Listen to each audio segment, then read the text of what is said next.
Assalamualaikum warahmatullahi wabarakatuh. Selamat datang di channel kami, yakni channel Madura Keras. Kali ini saya akan membahas 7 amalan pahalanya yang terus mengalir. Amal jariah yang populer dari Abu Hurairah menerangkan bahwa Rasulullah Shallallahu Alaihi Wasallam bersabda, apabila anak Adam, manusia, wafat, maka terputuslah semua pahala amal perbuatannya kecuali 3 macam perbuatan, yaitu sedekah jariah, ilmu yang bermanfaat, dan anak saleh yang mendoakannya. HR Muslim. Selain dari ketiga jenis perbuatan di atas, ada lagi beberapa macam perbuatan yang tergolong dalam amal jariah.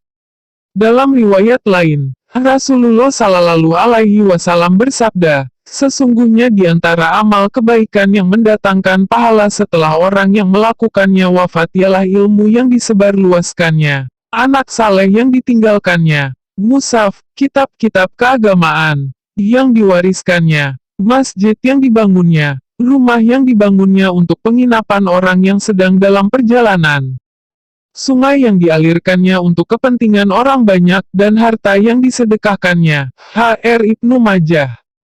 Di dalam hadis ini disebut 7 macam amal yang tergolong amal jariah sebagai berikut. 1. Menyebarluaskan ilmu pengetahuan yang bermanfaat, baik melalui pendidikan formal maupun non-formal, seperti diskusi, ceramah, dakwah, dan sebagainya. Termasuk dalam kategori ini adalah menulis buku yang berguna dan mempublikasikannya. 2. Mendidik anak menjadi anak yang saleh. Anak yang saleh akan selalu berbuat kebaikan di dunia. Menurut keterangan hadis ini, kebaikan yang diperbuat oleh anak saleh pahalanya sampai kepada orang tua yang mendidiknya yang telah wafat tanpa mengurangi nilai pahala yang diterima oleh anak tadi. 3. Mewariskan mushaf buku agama kepada orang-orang yang dapat memanfaatkannya untuk kebaikan diri dan masyarakatnya. 4. Membangun masjid. Hal ini sejalan dengan sabda Nabi Sallallahu Alaihi Wasallam, barang siapa yang membangun sebuah masjid karena Allah walau sekecil apapun, maka Allah akan membangun untuknya sebuah rumah di surga. HR Al-Bukhari dan Muslim. Orang yang membangun masjid tersebut akan menerima pahala seperti pahala orang yang beribadah di masjid itu.